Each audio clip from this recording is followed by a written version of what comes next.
This is Gary Atensi with CNTV, and today we're in Westminster, Colorado. I'm here at the R River Gallery. Since 2009, this family gallery has been providing fine art at reasonable prices for folks here in the heart of Westminster. I'm here with Becky, who is owner, artist, manager, pretty much a little bit of everything in one roof. Share with us a little bit about yourself, Becky, how it is. Obviously, about 7 years ago, you decided to go ahead and open up your own shop. Tell me a little bit about how this got started for you.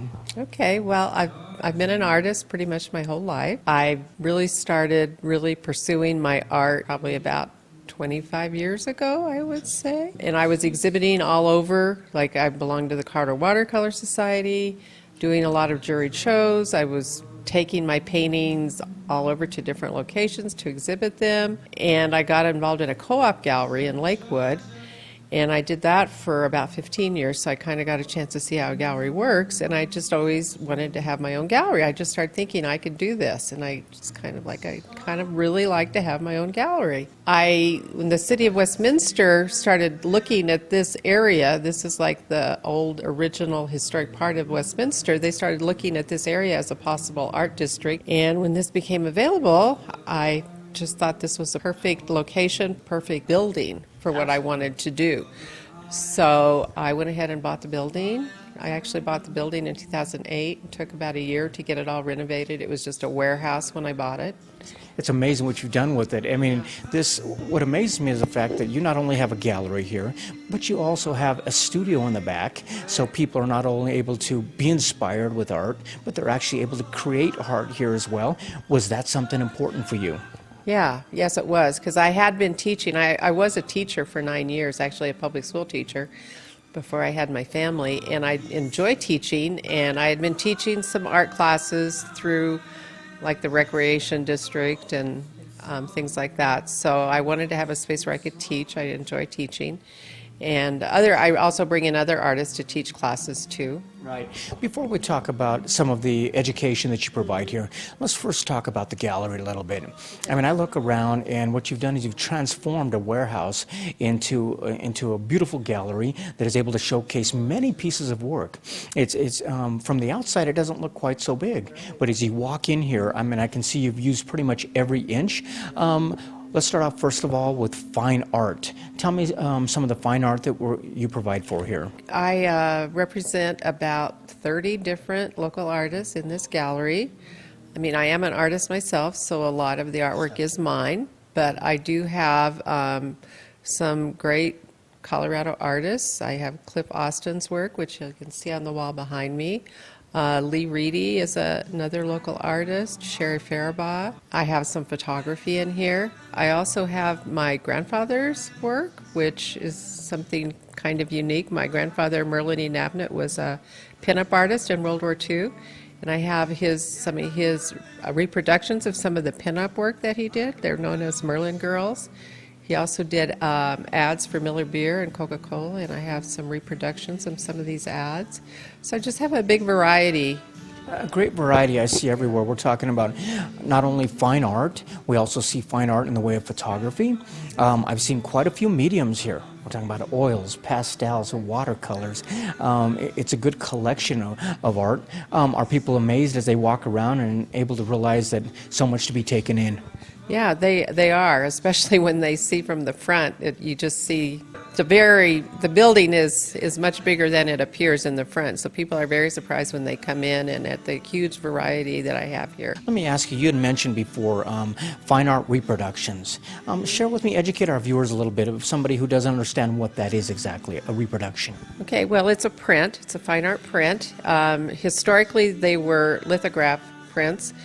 Nowadays, they're giclée prints, which are reproductions that are, of course, digitally created nowadays. It's totally changed. The nice thing about the giclée prints that we have today is you can do a very limited edition. You don't have to get a huge number to make it cost effective, and so it makes them more valuable because you can, say, limit your editions to 10 or 20 pieces.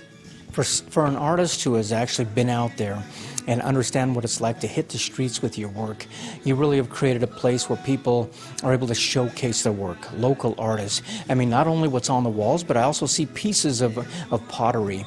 Tell me a little bit about the pottery and why that was something that was important for you to incorporate in.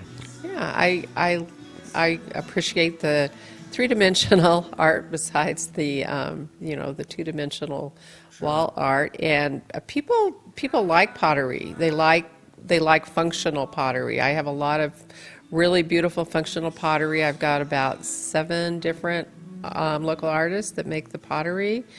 I have wood also, I have bowls and functional pieces in wood. I also have some wood pieces that are just more decorative in nature. About 4 different wood artists. Amazing. So we're talking about not only what can go on the wall, but also sculptured art is represented here as well. Obviously, we're going to find something great to put up on our wall at home or put in our home. Or I can also see there's also some things you can actually put on yourself. Jewelry I see a little bit of everywhere. Is this something that you brought in from the get-go? Yes, it is. I had jewelry from the very beginning, and I have some really great jewelry artists. A lot of them have been with me since I opened. Have a really nice variety. They're all local artists. Julie Caniglio is one of them. Some people might recognize the name Caniglio. Her husband is one of the news people on Channel 9. But yeah, we have just a great selection of jewelry, but it's not high-end, really expensive jewelry. It's jewelry. It's all handmade jewelry. But it's not like your diamonds and things like that. What normal people would call functional, like the pottery you have here as well. Things that you can actually use, and obviously it was important for you to provide affordable as well. Right. Let's talk a little bit about the back area there. We're talking about workshops, classes, wine and watercolors. That sounds like a lot of fun, not only learning the art as well. Tell me about some of those classes. Yeah, the wine and watercolor classes I started about 3 years ago.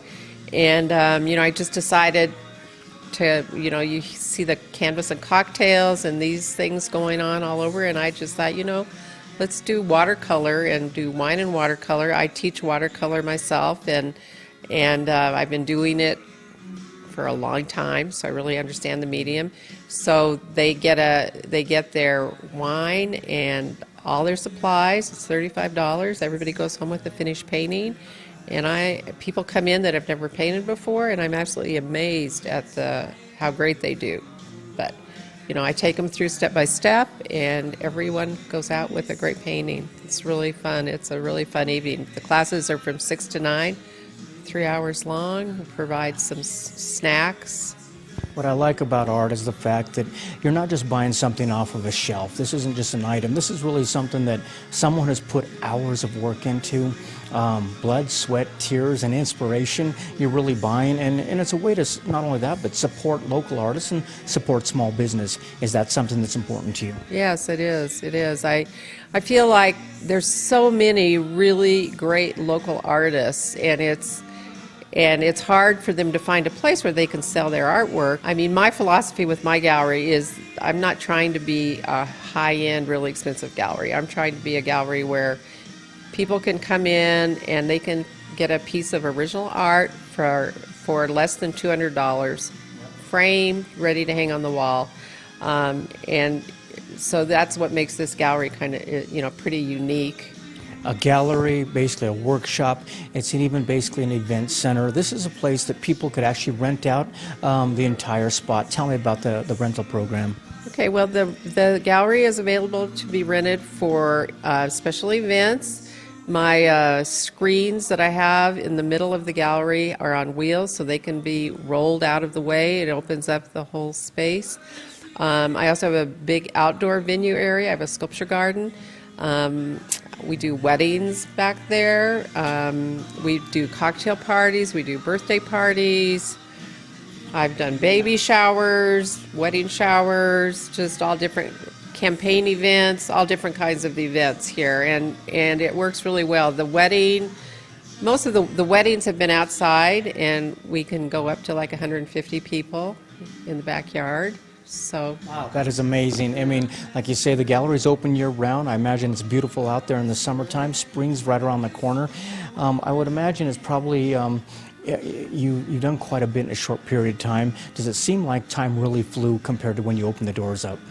yeah, it definitely does. It's I can't believe it's going to be 7 years in May since I opened the gallery. It's gone by very fast, but it's just kind of been a dream to me. It's just something I always wanted to do, and sometimes I'm just have to, say, wow, I really did this. As a past artist and a past teacher, probably exciting for you to see some of the student art displays and basically see that art stays alive. Is this kind of your way of giving back by educating not only the artists but the public at large? Yeah, for sure. And in this community where this gallery is, there's a lot of people that have never been in an art gallery before. And, I get people all the time that come in here and they're just like, wow, this is really something. And they look at the prices and they go, well, these aren't that bad. I could, they're just kind of surprised because they've never had an opportunity to go into an art gallery before. And, I think some people think it's kind of a threatening place. And I try to make this be a place that's not threatening, that everybody feels comfortable. We do second Saturday art walks. Totally free. Come in, look at the artwork. We'll have drinks, free refreshments. Sometimes we have live music playing. Just come in and enjoy their art, hang out. Wow. So regardless if it's wine in the workshop or tea in the gallery, basically this is really a community-based vision for you. Basically a place that was comfortable for people to come in and enjoy the art. Viewers, take a look at the bottom of the screen right there. What you're going to see is her website. First of all, on the website, you can take a look at some of the work that comes through the doors here. Kind of hard to keep track of all the different showings she has. She has many artists coming in and out. Every single month, you're pretty much seeing a new artist that is able to show their wares here as well. Also, check them out on Facebook. Basically, they keep you updated on some of the events they have going on, and also letting you know possibly of basically artists they're going to be featuring there as well. This was basically a vision and a dream of someone who began this back about 7 years ago to provide not only being inspired by art, but also being able to teach as well right here in the backyard, and it seems like it's gone great. Let me ask you this. Some of the artists that come on here, are they inspired to basically take some workshops as well? Oh, yes, for sure. I think that every artist is, you never feel like you know everything. You always want to keep learning and, keep taking more classes and learning from each other. Wonderful. Last time viewers, take a look at the bottom of the screen. Her contact information is right there. If you're an artist as well that would like to have your work shown, you can contact her. But if you're basically part of the community here, come on in and take a look. Basically, this is a gallery that is not meant to be intimidating. It is basically look at it like a great gift shop, a place to come in, buy something for yourself, or basically for someone you love. This is our River Gallery, located here in Westminster, Colorado. This is Gary Atencio with CNTV, and if you don't know, now you know.